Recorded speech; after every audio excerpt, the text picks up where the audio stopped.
James Evans एक बहुत ही शातिर और दिमाग वाला एक अपराधी जिसको 3 बार ऑक्सफोर्ड जेल में पकड़ के डाला गया था और तीनों बार भागने में वो सफल रहा था, जिसके कारण सभी लोग उसे इवांस द ब्रेक के नाम से जानते थे। इवांस चौथी बार भागने का प्लानिंग करता है। वो ऑक्सफोर्ड जेल के गवर्नर से कहता है, मुझे German language course O level का पढ़ाई करना है। इवांस एक बड़ा ही हंसमुख और खुश मिजाज रहने वाला आदमी था। इवांस की अच्छी तैयारी हो इसलिए गवर्नर ने जेल के अंदर ही नाइट क्लास की व्यवस्था की थी। इवांस को 6 महीने की ट्यूशन क्लास दी जाती है, सितंबर टू मार्च। अब एग्जाम के दिन आ जाते हैं और गवर्नर एग्जामिनेशन बोर्ड के सेक्रेटरी से बात करता है ताकि इवांस का एग्जाम दिलाया जा सके। एग्जाम डिपार्टमेंट का सेक्रेटरी गवर्नर से पूछता है, इवांस कोई खतरनाक अपराधी तो नहीं? इस पर गवर्नर कहता है, नहीं, वो खतरनाक अपराधी तो नहीं है, लेकिन वो एक बीमारी से पीड़ित है, क्लेप्टोमेनिया, जिसका कारण उसको छोटी छोटी चोरी करने की आदत पड़ गई है और इसी के केस में इसे जेल के अंदर डाला गया है। गवर्नर इवांस को लेकर कोई रिस्क नहीं लेना चाहता था, इसलिए वो सेक्रेटरी से रिक्वेस्ट करता है कि सारा एग्जाम का व्यवस्था ऑक्सफोर्ड जेल में ही हो। इसमें सेक्रेटरी हंसते हुए कहता है कि आप सुरक्षा का व्यवस्था कर लीजिएगा। इवांस का टीचर इवांस से पूछता है, क्या तुम अपने एग्जाम में सफल हो पाओगे? इवांस हंसते हुए कहता है, देख लेना, मैं सबको चकित कर दूंगा। और टीचर उसे गुड लक कहकर चला जाता है। अगले दिन जेल में 2 पुलिस ऑफिसर्स पहुंचते हैं, जैक्सन और स्टीफन। जैक्सन एक सीनियर पुलिस ऑफिसर था और स्टीफन अभी नया नया रिक्रूट हुआ था। जैक्सन और इवांस दोनों के 36 के आंकड़े थे, क्योंकि जैक्सन की उपस्थिति में इवांस कई बार जेल से भाग चुका था। जैक्सन इवांस को मजाक उड़ाते हुए कहता है, ओ आइंस्टीन, एग्जाम से पहले कम से कम अपनी गंदी दाढ़ियों को तो सेव कर लो और ये गंदे नाखूनों को भी काट लो, और ऐसा करो ये कैप जो तुम पहने हो इसे हमें दे दो।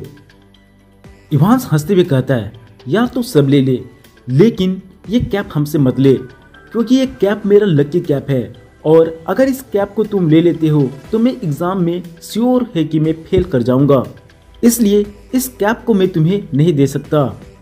जैक्सन उसे अपना कैप रखने का अनुमति दे देता है। जैक्सन स्टीफन से कहता है, इवांस को दाढ़ी बनाने के बाद रेजर तुम मुझसे ले लेना, क्योंकि हो सकता है ये अपने रेजर से अपनी गंदे गले को काट ले। जैक्सन गवर्नर के सुझाव पर इवांस का सेल जाता है और उस सेल को अच्छी तरह से जांचता है, कहीं ऐसा ना हो कोई हथियार वो छुपा कर रखा हो। गवर्नर जैक्सन से कहता है, टेबल के नीचे एक माइक्रोफोन सेट कर देना ताकि इन्विजिलेटर और इवांस के बीच में जो भी वार्तालाप हो उस चीज को हम सुन सके। एग्जाम लेने की जिम्मेवारी एग्जामिनेशन बोर्ड एक चर्चमैन को सौंपता है, जिसका नाम था रेवरेंड एस मैकलरी। मैकलरी 8:45 में ऑक्सफोर्ड जेल के लिए निकल पड़ा।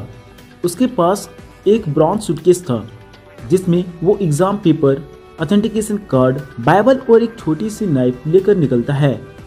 एग्जाम शुरू होने का समय 9:15 में था। मैकलरी 9:10 में ऑक्सफोर्ड जेल पहुंच जाता है। एग्जाम के दौरान स्टीफन्स को मैकलरी के साथ ही बैठने के लिए कहा गया था, इसलिए सेल के अंदर 3 चेयर लगाए गए थे, एक तरफ स्टीफन्स और मैकलरी और एक तरफ में इवांस। गवर्नर जैक्सन को फोन करता है और उसे कहता है कि मैकलरी को भी अच्छी तरह से जांच कर लो, कहीं उसके पास ऐसा कोई हथियार ना हो जिसे इवांस वेपन के रूप में यूज कर सके। जैक्सन मैकलरी को बाहर बुलाता है और उसको अच्छी तरह से जांचता है। उसके पास एक छोटी सी नाइफ और एक रबर का रिंग मिलता है। जैक्सन नाइफ और रबर रिंग को रखना चाहता है, पर मैकलरी उससे कहता है कि देखो, ये रबर रिंग मैं तुम्हें नहीं दे सकता, क्योंकि मैं पाइल से पीड़ित हूँ और अक्सर मैं इसे चेयर पर रखकर बैठता हूँ ताकि मुझे कंफर्टेबल महसूस हो सके। इस पर जैक्सन मैकलरी को रबर रिंग रखने का अनुमति दे देता है। छानबीन होने के कारण एग्जाम 10 मिनट लेट हो जाता है और एग्जाम स्टार्ट होती है 9:25 पर। मैकलरी इवांस को कहता है, पेपर नंबर 0211 लिखो, सेंटर नंबर 271 लिखो, इंडेक्स नंबर 313 लिखो। स्टीफन को मैकलरी के बगल में बैठा देख इवांस को अच्छा नहीं लगता।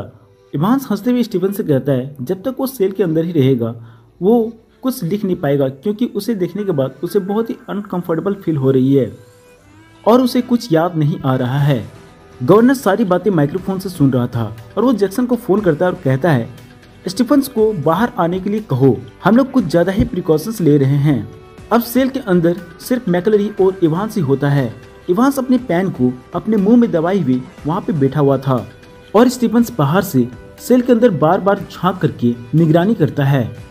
अचानक गवर्नर को 9:40 में एग्जामिनेशन डिपार्टमेंट से एक फोन आती है।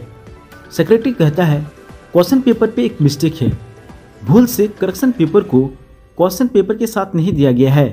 पेज नंबर 3 लाइन नंबर 15 में एक वर्ड है गोल्डन, उसको गोल्डन पढ़े ना कि गोल्डन पढ़े। गवर्नर को ये फोन से डाउट होता है, कहीं ये फोन एक मैसेज तो नहीं। गवर्नर अपने आप को श्योर करता है, एग्जामिनेशन डिपार्टमेंट को फोन लगाता है लेकिन लाइन बिजी होता है। अचानक फोन दोबारा बजने लगती है और इस बार यह अदालत से एक मजिस्ट्रेट के द्वारा फोन की गई थी। उन्हें कैदियों को ले जाने के लिए एक पुलिस वैन की जरूरत थी और कुछ पुलिस अधिकारियों की। गवर्नर को लगता है यह फोन कोई ट्रैप तो नहीं, फिर उसे लगता है मैं कुछ ज्यादा ही सीरियस हो रहा हूँ और वो एक वैन और 2 पुलिस वाले को भेज देता है। 10:45 पर स्टीफन फिर से सेल के अंदर झांकता है। अभी भी इवांस पेन को अपने मुंह में दबाए बाहर की ओर देख रहा था। 10:50 पर इवांस मैकलेरी से पूछता है, क्या मैं अपना ब्लैंकेट ओढ़ सकता हूँ? और मैकलेरी कहता है, जल्दी करो। स्टीफन फिर सेल के अंदर झांकता है। इवांस को ब्लैंकेट ओढ़े हुए देखकर उसे हैरानी होती है। स्टीफन सोचता है ठंड बहुत ज्यादा है और सेल के अंदर सन का लाइट भी बहुत कम आ रही है, शायद उसे ज्यादा परेशान नहीं होना चाहिए। 11:20 में मैकलेरी इवांस को कहता है, अब एग्जाम का टाइम खत्म होने वाला है, सिर्फ 5 मिनट ही बाकी है। फिर 11:22 में गवर्नर का फोन आता है और इस बार गवर्नर जैक्सन से नहीं स्टीफन से बात करता है। गवर्नर स्टीफन को कहता है 11:25 में वह मैकलेरी को बाहर ड्रॉप करेगा और सेल को अच्छी तरह से जांच कर लेगा। स्टीफन जब मैकलेरी को बाहर छोड़ने के लिए जाता है तो वो देखता है मैकलेरी थोड़ा पतला सा दिख रहा है और आवाज भी काफी मोटा सा लग रहा है। मैकलेरी को छोड़ने के बाद स्टीफन चाय पीने के लिए कैंटीन जाने वाला था, लेकिन वो एक बार इवांस को देखकर कंफर्म होना चाहता था। पर जैसे ही वो सेल के अंदर झांकता है वो चौंक जाता है, क्योंकि अंदर में जो व्यक्ति बैठा हुआ था वो बुरी तरह से घायल था और उसका चेहरा खून से लथपथ हो चुकी थी। स्टीफन जैक्सन को बुलाता है। सभी को लगता है इवांस मैकलेरी का भेष बदलकर भाग चुका है और अंदर में जो घायल है वो मैकलेरी है। घायल मैकलेरी कहता है, जल्दी गवर्नर को बुलाओ, मुझे गवर्नर से मिलना है। जेल के सायरन बजने लगते हैं और गवर्नर आ जाता है। मैकलेरी गवर्नर को कहता है, किसी ने क्वेश्चन पेपर के साथ एक सीट को अटैच कर दिया था और उस सीट में लिखा हुआ है, तुम्हें योजना के अनुसार कार्य करना है और एग्जाम का अंतिम 30 मिनट जो बहुत ही महत्वपूर्ण होगा, और तुम्हें मैकलेरी को ज्यादा जोर से नहीं मारना है क्योंकि वो एक चर्च का पादरी है।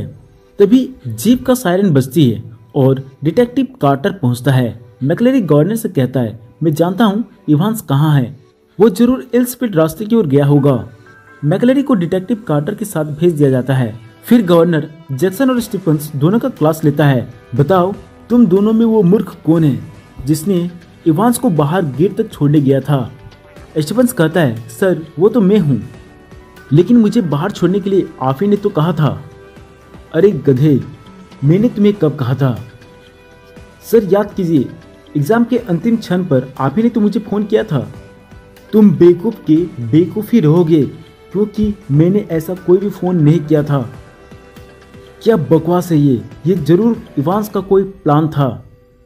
और जैक्सन तुमने तो इवांस के सेल में अच्छी तरह से जांचा था, फिर भी वो नकली दाढ़ी, ऐनक और पृष्ठ का कॉलर छुपाने में सफल हो गया, यहाँ तक कि हथियार भी, जिससे वो मैकलेरी को घायल कर दिया। तुम सारे लोग पुलिस ऑफिसर बनने के काबिल नहीं हो, तुम लोगों का दिमाग बिल्कुल ही खाली है। गवर्नर मैकलेरी से लिया हुआ क्वेश्चन पेपर को देखता है। इवांस बहुत ही चालाक है, लेकिन लापरवाही से उसने एग्जामिनेशन पेपर यहीं छोड़ गया। बहुत ही जल्द इवांस जेल में होगा। तभी कार्टर को फोन आता है। कार्टर बताता है कि वो इवांस को ढूंढने एल्सफील्ड की ओर जाता है, लेकिन वो हैनिंगटन के चौराहों पर कहीं गुम हो जाता है। गवर्नर कार्टर की बातों पर ध्यान नहीं देता है और उससे कहता है वो एल्सफील्ड के रास्ते नहीं बल्कि न्यूवेरी की ओर गया होगा। फिर गवर्नर कार्टर से पूछता है, क्या मैकलेरी को अस्पताल पहुंचा दिया? कार्टर कहता है कि मैंने उसे एग्जामिनेशन डिपार्टमेंट तक छोड़ दिया, शायद उसने हॉस्पिटल रेड क्लिफ से एम्बुलेंस बुला लिया होगा। गवर्नर हॉस्पिटल रेड क्लिफ में फोन घुमाता है। क्या वहाँ कोई मैकलेरी नाम का कोई व्यक्ति इलाज कराने के लिए पहुंचा है? आपके एक एम्बुलेंस ने उसे एल्सफील्ड के रास्ते से लिया था। रेड क्लिफ हॉस्पिटल वाले कहते हैं, अरे हाँ, हमने एक एम्बुलेंस तो भेजी थी, पर एम्बुलेंस जब वहाँ पे पहुंचा वहाँ कोई भी नहीं था। अब गवर्नर मैकलेरी का घर पहुंचता है। वहाँ मैकलेरी उसे रस्सी से बंधा हुआ मिलता है। वह बताता है सुबह 8:15 में 2 लोग उसे मिलने आए थे और उसे बांधकर उससे एग्जामिनेशन पेपर लेकर के चले जाते हैं।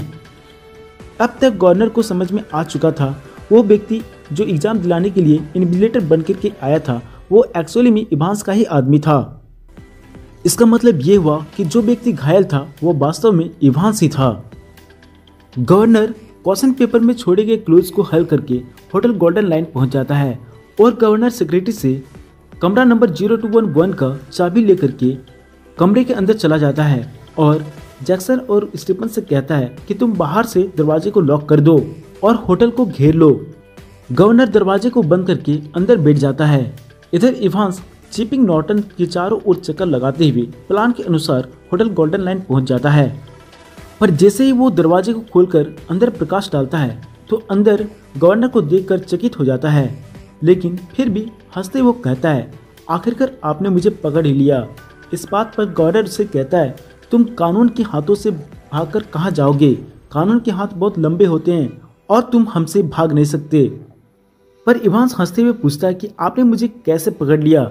इस पर गवर्नर कहता है कि तुमने भागने का सारा क्लूज तो क्वेश्चन पेपर पे ही छोड़ के गया था, जिसमें लिखा हुआ ये सेंटर नंबर और इंडेक्स नंबर।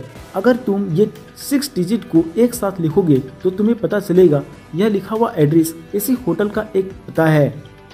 इवांस कहता है, शायद मुझे आपको प्रश्न पत्र नहीं सौंपना चाहिए था, ये मेरी एक मिस्टेक थी। गवर्नर कहता है, अब पछताए क्या होगा? इवांस, कानून के हाथों से तुम भाग नहीं सकते हो। खैर ये बताओ, इतनी सुरक्षा होने के बावजूद भी तुम कैसे भाग गए और इतना ज्यादा खून का व्यवस्था तुम कैसे कर लिया? हंसते हुए इवांस कहता है, सर मुझे तो आपने भगाया है, क्योंकि वो घायल व्यक्ति मैं ही था। दरअसल जो ट्यूशन क्लास देने के लिए 6 महीने आया था वो मेरा ही आदमी था। हमने तो 6 महीने भागने का प्लानिंग बनाया और एग्जाम के दिन मैंने स्टीफन्स को सेल के बाहर निकलवा कर मैंने एक कंबल ओढ़ ली थी। दाढ़ी बनाने के दौरान मैंने अपने ही दाढ़ियों को कैप के अंदर छुपा लिया था। एग्जाम के आखिरी समय पर स्टीफन्स को मेरे आदमी के द्वारा फ़ोन आता है और वो बिजी हो जाता है। बस इतने ही पल में मैं अपने दाढ़ियों को अपने गाल में चिपका लेता हूँ और मैकलेरी के द्वारा लाया गया पिग का ब्लड जो कि वो रबर रिंग में भरकर लाया था मैंने अपने चेहरे पे डाल लिया। मैकलेरी 2 कोट पहन करके आया था, उसका एक कोट मैं पहन लेता हूँ और मैकलेरी के जाने के बाद जब आप लोग मुझे देखते हो तो आपको लगता है कि मैकलेरी मैं हूँ और इवांस मुझे घायल करके और भेष बदल करके भाग गया है, पर वास्तव में जो घायल था वो मैं ही था। और जब आप मुझे कार्टर के साथ भेजते हैं तब मैं एग्जामिनेशन डिपार्टमेंट के पास उतर जाता हूँ और वहाँ से मेरा एक आदमी एम्बुलेंस लेकर के आता है और मैं उनके साथ भाग जाता हूँ और इस तरह से मैं भागते भागते यहाँ पहुँच गया। इस पर गवर्नर कहता है, यार प्लानिंग तो तुम बहुत ही ज़बरदस्त किया था, लेकिन कोई फ़ायदा नहीं हुआ, अब तो तुम पकड़े गए हो। फिर भी इवांस हंसता है। इवांस को पकड़कर हथकड़ी लगा दी जाती है। इवांस को बाहर निकाला जाता है। तभी एक कैदियों को ले जाने वाला पुलिस का वैन आकर के होटल के सामने रुक जाती है। इवांस को कैदियों वाला वैन पर बिठा दी जाती है और जैक्सन, स्टीफन्स और गवर्नर आगे की जीप में बैठ जाते हैं। गवर्नर का जीप आगे ऑक्सफोर्ड जेल की ओर मुड़ जाती है, लेकिन वो वैन जिसमें इवांस बैठा हुआ था उसका ड्राइवर इवांस से पूछता है, सर अब हमें कहाँ जाना चाहिए? और इवांस हंसते हुए कहता है, इस बार हम लोग न्यूवेरी की ओर चलेंगे। और इस तरह से इवांस कहानी के अंत में भी भागने में सफल हो जाता है, क्योंकि ये और इसके आदमी पहले से ही एक पुलिस वैन तैयार करके रखे हुए थे। एग्जाम के दौरान एक गवर्नर को फोन आती है अदालत के मजिस्ट्रेट से और वो एक वैन और पुलिस वाले को मंगवाता है।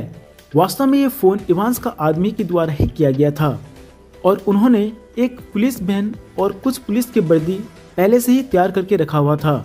अगर इवांस दोबारा पकड़ा जाता है तो उसे पुलिस वैन के जरिए भगाया जा सके और इस तरह से इवांस भागने में सफल होता है। दोस्तों, इस कहानी का स्क्रिप्टिंग एडिटिंग में बहुत ज़्यादा मेहनत लगा है। अगर ये आपको अच्छी लगी हो तो वीडियो को लाइक और चैनल को सब्सक्राइब जरूर करना।